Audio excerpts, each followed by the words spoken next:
안녕하세요. 건강정보 채널을 찾아주신 여러분을 환영합니다. 오늘은 우리가 매일 먹는 밥을 더욱 영양가 있고 건강하게 만들 수 있는 특별한 방법에 대해 알아보겠습니다. 혹시 여러분은 매일 똑같은 흰쌀밥만 드시고 계시나요? 물론 흰쌀밥도 충분히 맛있고 영양가가 있지만 조금만 신경 쓰면 평범한 밥을 보약 같은 건강식으로 바꿀 수 있습니다.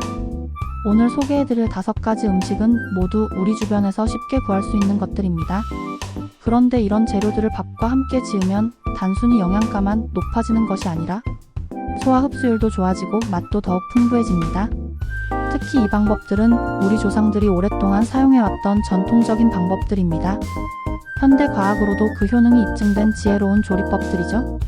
오늘 소개해드릴 5가지는 콩, 잡곡, 견과류, 나물, 그리고 특별한 천연 조미료입니다. 각각이 어떤 건강 효과를 가지고 있는지, 어떻게 사용해야 최고의 효과를 얻을 수 있는지 자세히 알려드리겠습니다. 그럼 지금부터 여러분의 식탁을 더욱 건강하게 만들어줄 5가지 보물 같은 음식들을 만나보시겠습니다. 첫 번째로 소개해드릴 음식은 바로 검은콩입니다. 검은콩은 예로부터 밭에서 나는 쇠고기라고 불릴 만큼 단백질이 풍부하고 영양가가 뛰어난 식품입니다. 검은콩의 가장 큰 특징은 바로 안토시아닌이라는 성분입니다. 이 안토시아닌은 검은콩의 검은 껍질에 들어있는 강력한 항산화 성분으로 우리 몸의 노화를 방지하고 각종 질병으로부터 보호해주는 역할을 합니다. 연구에 따르면 검은콩의 안토시아닌 함량은 블루베리보다도 높다고 합니다. 특히 눈 건강에 좋은 것으로 알려진 안토시아닌이 풍부하여 시력 보호와 눈의 피로 완화에 도움이 됩니다. 또한 검은콩에는 이소플라본이라는 성분이 들어있습니다. 이소플라본은 여성 호르몬과 유사한 작용을 하여 갱년기 증상 완화에 도움이 되고 골다공증 예방에도 효과적입니다. 남성들에게는 전립선 건강에 도움이 됩니다. 검은콩의 단백질 함량은 약 40%로 매우 높으며 필수 아미노산이 골고루 들어있어 완전 단백질이라고 할 수 있습니다. 특히 성장기 어린이나 근육량 증가가 필요한 분들에게 매우 좋습니다. 검은 콩밥을 지을 때는 몇 가지 주의사항이 있습니다. 먼저 검은 콩을 미리 불려두는 것이 중요합니다. 검은 콩을 찬물에 6-8시간 정도 불려두면 소화 흡수율이 좋아지고 조리 시간도 단축됩니다. 급하다면 따뜻한 물에 2-3시간 정도 불려도 됩니다. 쌀과 검은 콩의 비율은 100일 정도가 적당합니다. 즉 쌀 한 컵에 검은 콩 한 큰술 정도면 됩니다. 처음에는 비율을 낮게 해서 익숙해진 후 점차 늘려가는 것이 좋습니다. 물의 양은 평소보다 조금 더 넣어주세요. 검은 콩이 물을 흡수하기 때문에 쌀만 지을 때보다 10-20% 정도 더 넣으면 됩니다. 검은 콩밥은 압력솥에서 지으면 더욱 맛있게 됩니다. 일반 밥솥보다 압력솥에서 지으면 검은 콩이 더 부드럽게 익고 영양소 손실도 적습니다. 검은 콩에는 식이섬유가 풍부하여 변비 해소에 도움이 됩니다. 또한 혈당 지수가 낮아 당뇨병 환자분들에게도 좋은 식품입니다. 검은 콩의 레시틴 성분은 뇌 건강에 도움이 되어 기억력 향상과 치매 예방에 효과적입니다. 특히 수험생이나 업무로 인해 뇌를 많이 사용하는 분들에게 추천합니다. 또한 검은 콩에 들어있는 사포닌 성분은 콜레스테롤 수치를 낮추고 혈관 건강을 개선하는 데 도움이 됩니다. 고혈압이나 심혈관 질환이 걱정되는 분들에게 특히 좋습니다. 두 번째로 소개해드릴 것은 다양한 잡곡입니다. 보리, 수수, 기장, 조, 율무 등 우리나라에는 다양한 잡곡이 있습니다. 보리는 베타글루칸이라는 수용성 식이섬유가 풍부하여 콜레스테롤 수치를 낮추고 혈당 조절에 도움이 됩니다. 또한 비타민 B군이 풍부하여 피로 해소에 효과적입니다. 수수는 탄닌 성분이 풍부하여 항염 작용을 하고 폴리페놀 함량이 높아 항산화 효과가 뛰어납니다. 특히 혈관 건강에 도움이 되어 고혈압 예방에 좋습니다. 기장은 마그네슘과 인이 풍부하여 뼈 건강에 도움이 되고 비타민 B일이 많아 신경계 건강에 좋습니다. 또한 소화가 잘 되어 위장이 약한 분들에게 적합합니다. 조는 필수 아미노산이 균형 있게 들어있고 철분 함량이 높아 빈혈 예방에 도움이 됩니다. 특히 여성분들에게 추천하는 잡곡입니다. 율무는 항염 작용이 뛰어나고 이뇨 작용이 있어 부종 제거에 도움이 됩니다. 또한 피부 건강에도 좋아 아토피나 습진이 있는 분들에게 좋습니다. 잡곡밥을 맛있게 짓기 위해서는 각 잡곡의 특성을 이해해야 합니다. 잡곡은 일반적으로 쌀보다 단단하므로 미리 불려두는 것이 좋습니다. 보리와 수수는 2-3시간, 기장과 조는 1-2시간 정도 불리면 됩니다. 율무는 특히 단단함으로 하룻밤 정도 불려두는 것이 좋습니다. 잡곡과 쌀의 비율은 처음에는 28 정도로 시작해서 점차 늘려가는 것이 좋습니다. 익숙해지면 37이나 46까지도 가능합니다. 물의 양은 잡곡의 양에 따라 조절해야 합니다. 잡곡이 많을수록 물을 더 많이 넣어야 하며 일반적으로 평소보다 20-30% 정도 더 넣으면 됩니다. 잡곡의 가장 큰 장점은 다양한 영양소를 골고루 섭취할 수 있다는 것입니다. 흰쌀에는 부족한 비타민 B군, 무기질, 식이섬유 등을 잡곡을 통해 보충할 수 있습니다. 특히 잡곡에 들어있는 식이섬유는 장내 유익균의 먹이가 되어 장 건강을 개선합니다. 또한 포만감을 오래 유지시켜 체중 관리에도 도움이 됩니다. 잡곡의 낮은 혈당 지수는 당뇨병 환자분들에게 특히 유리합니다. 혈당 상승이 완만하여 인슐린 분비를 안정적으로 유지할 수 있습니다. 또한 잡곡에 들어있는 다양한 항산화 물질들은 활성산소를 제거하여 노화 방지와 암 예방에 도움이 됩니다. 세 번째로 소개해드릴 것은 견과류입니다. 호두, 잣, 땅콩, 아몬드 등의 견과류를 밥과 함께 지으면 고소한 맛과 함께 뛰어난 영양 효과를 얻을 수 있습니다. 견과류는 불포화 지방산이 풍부한 식품입니다. 특히 오메가-3 지방산이 많이 들어있어 뇌 건강과 심혈관 건강에 매우 좋습니다.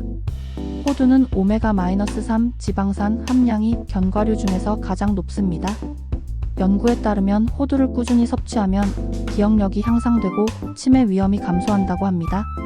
잣에는 피노렌산이라는 특별한 지방산이 들어있습니다.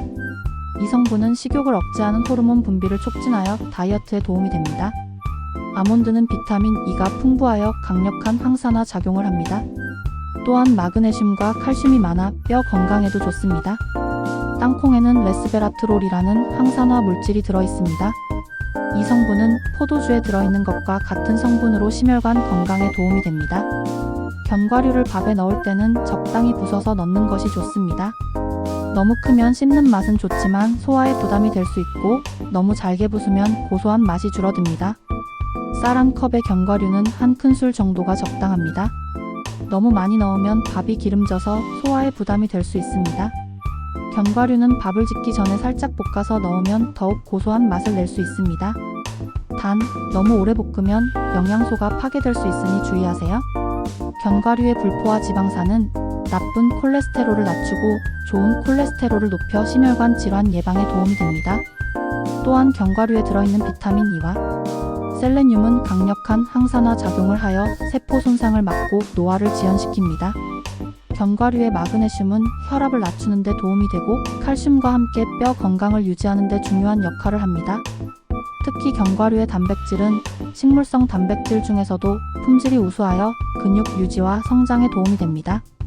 네 번째로 소개해드릴 것은 각종 나물류입니다. 콩나물, 숙주나물, 고사리, 도라지, 버섯 등을 밥과 함께 지으면 영양가도 높아지고 맛도 더욱 풍부해집니다. 콩나물은 비타민C가 풍부하여 피로 해소와 면역력 증진에 도움이 됩니다. 또한 아스파라긴산이 들어있어 숙취 해소에도 효과적입니다. 숙주나물은 칼로리가 낮으면서도 식이섬유가 풍부하여 다이어트에 좋습니다. 또한 엽산이 많이 들어있어 임산부에게 특히 좋습니다. 고사리는 칼슘과 철분이 풍부하여 뼈 건강과 빈혈 예방에 도움이 됩니다. 하지만 독성 물질이 있으므로 반드시 충분히 우려내고 데쳐서 사용해야 합니다. 도라지는 사포닌 성분이 풍부하여 기관지 건강에 좋습니다. 특히 기침이나 가래가 많은 분들에게 도움이 됩니다. 버섯류는 베타글루칸이라는 다당류가 들어있어 면역력 증진에 도움이 됩니다. 또한 칼로리가 낮으면서도 포만감을 주어 다이어트에 좋습니다. 나물을 밥에 넣을 때는 먼저 깨끗하게 손질하는 것이 중요합니다. 특히 뿌리 부분에 흙이 많이 붙어 있으므로 여러 번 씻어야 합니다. 콩나물과 숙주나물은 생으로 넣어도 되지만 살짝 데쳐서 넣으면 더 부드럽고 소화하기 좋습니다. 건나물류는 미리 불려서 부드럽게 만든 후 사용해야 합니다. 물에 불린 후 한 번 더 끓는 물에 데치면 더욱 좋습니다. 나물밥을 지을 때는 간을 살짝 해주는 것이 좋습니다. 소금이나 국간장을 조금 넣으면 나물의 맛이 더욱 살아납니다. 나물류에는 다양한 비타민과 무기질이 풍부하게 들어있습니다. 특히 비타민 A, C, K와 엽산, 칼슘, 철분 등이 많아 영양 균형을 맞추는 데 도움이 됩니다. 나물의 식이섬유는 장내 환경을 개선하고 변비를 예방합니다. 또한 혈당 상승을 억제하고 콜레스테롤 수치를 낮추는 데도 도움이 됩니다. 나물에 들어있는 각종 파이토케미컬은 항산화, 항염, 항암 작용을 하여 각종 질병으로부터 우리 몸을 보호합니다. 또한 나물류는 대부분 칼로리가 낮으면서도 포만감을 주어 체중 관리에 도움이 됩니다. 마지막으로 소개해드릴 것은 다시마, 멸치, 황태 등의 천연 조미료입니다. 이런 재료들을 밥과 함께 지으면 감칠맛이 나면서 동시에 영양가도 높아집니다.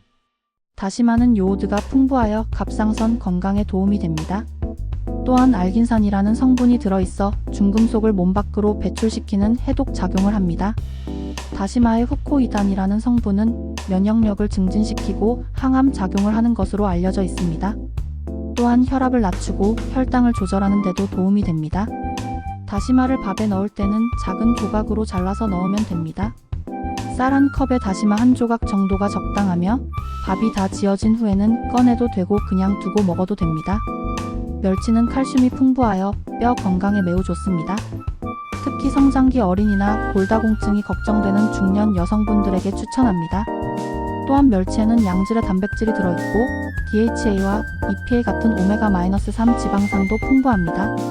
이는 뇌 건강과 심혈관 건강에 도움이 됩니다. 멸치를 밥에 넣을 때는 머리와 내장을 제거한 깨끗한 것을 사용하세요. 너무 많이 넣으면 짜질 수 있으니 조금씩 넣어가면서 간을 맞춰보세요. 황태는 명태를 추위에 말린 것으로 단백질 함량이 매우 높습니다. 또한 비타민 B군이 풍부하여 피로 해소에 도움이 됩니다. 황태에 들어있는 메티오닌이라는 아미노산은 간 기능을 개선하고 해독 작용을 돕습니다. 특히 숙취 해소에 효과적입니다.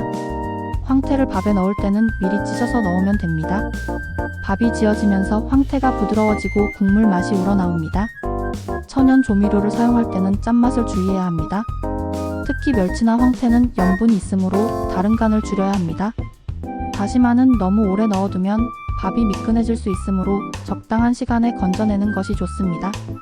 이런 천연 조미료들을 사용하면 인공 조미료 없이도 깊고 진한 맛을 낼 수 있어 건강에도 좋고 맛도 좋습니다. 지금까지 밥과 함께 지으면 보약보다 좋은 5가지 음식에 대해 알아보았습니다. 검은콩, 잡곡, 견과류, 나물류, 그리고 천연 조미료까지 이 모든 것들이 우리 주변에서 쉽게 구할 수 있는 친근한 식재료들입니다. 이런 재료들을 활용하면 매일 먹는 밥이 단순한 주식이 아니라 건강을 지켜주는 보약이 될 수 있습니다. 특히 이 모든 재료들을 한 번에 모두 넣어서 오곡밥을 만들면 영양학적으로 완벽에 가까운 식사가 됩니다. 중요한 것은 꾸준함입니다. 한두 번 먹는 것으로는 큰 효과를 보기 어렵습니다. 매일 조금씩이라도 이런 건강한 재료들을 밥에 넣어서 드신다면 분명히 건강상의 변화를 느끼실 수 있을 것입니다. 또한 각 재료의 특성을 이해하고 자신의 체질과 건강 상태에 맞게 선택해서 사용하시는 것이 좋습니다. 예를 들어 당뇨가 있으신 분들은 혈당 지수가 낮은 잡곡을 중심으로 뼈 건강이 걱정되시는 분들은 칼슘이 풍부한 견과류와 멸치를 활용하시면 됩니다. 건강한 식습관은 하루아침에 만들어지지 않습니다. 하지만 오늘부터 작은 변화를 시작한다면 분명히 더 건강하고 활력 넘치는 삶을 살 수 있을 것입니다.